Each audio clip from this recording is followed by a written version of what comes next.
में क्या जगदीप जी 19 मुस्कुरा रहे महीनों हैं। में क्या हुआ था इस देश के लोगों के साथ। जगदीप जी, मतलब आप कह रहे हैं अनडिक्लेयर्ड इमरजेंसी है।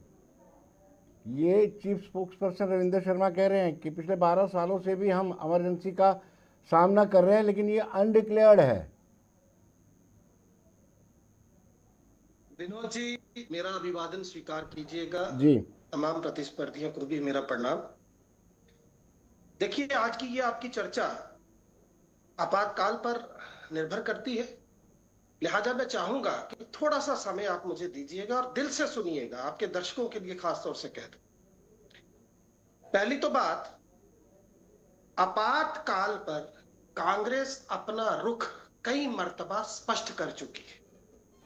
दूसरी बात, मुझे विक्रम भाई बड़े प्रबुद्ध आदमी हैं, जवाब दें कि जब देश की बड़े जनादेश के साथ चुनी गई प्रधानमंत्री को किसी जिला सत्र न्यायालय का कोई न्यायाधीश 6 सालों के लिए चुनाव लड़ने से बाधित कर दे, जब आपके बड़े समाज से भी रामलीला मैदान से देश के सुरक्षा बलों को यह आह्वान करें कि वो सरकार के खिलाफ खड़े हो जाए, जब देश में आज तक की सबसे बड़ी 20 दिनों की इंडियन रेलवे की हड़ताल को जॉर्ज फर्नांडिस तरीके लोग अंजाम दें, और जब इसलिए केवल कि इंदिरा जी का मंच ऊंचा था या फिर वो यशपाल कपूर का इस्तीफा स्वीकार नहीं हुआ था, ऐसे आप इमरजेंसी को जस्टिफाई कर रहे हैं। आप जस्टिफाई कर रहे हैं। मुझे बोलने दीजिए, आप जस्टिफाई कर रहे हैं। मैं बता रहा हूं ना विनोद जी, थोड़ा सा समय दीजिए, अभी आपको स्पष्ट हो जाएगा मैं कितना जस्टिफाई कर रहा हूं। Let me have an opportunity. तो आज की परिस्थितियों के हिसाब से पहले आप इसे देख लीजिए, पहली तो बात ये। दूसरी बात मैं पूछना ये चाह रहा हूं, अभी भाजपा के प्रदेश अध्यक्ष कह रहे थे जी हमारे पुरखों को बड़ी तकलीफ हुई। भाई, आपके पुरखे तो अंग्रेजों की गोद में बैठे थे, किनकी बात कर रहे।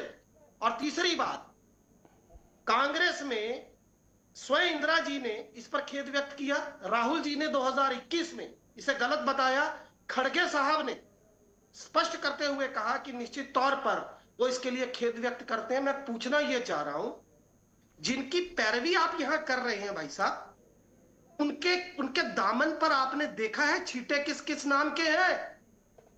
हिरन पांड्या से लेकर मानसी सोनी तक और जज लोया से लेकर संजीव भट्ट तक चलते चले जाइए।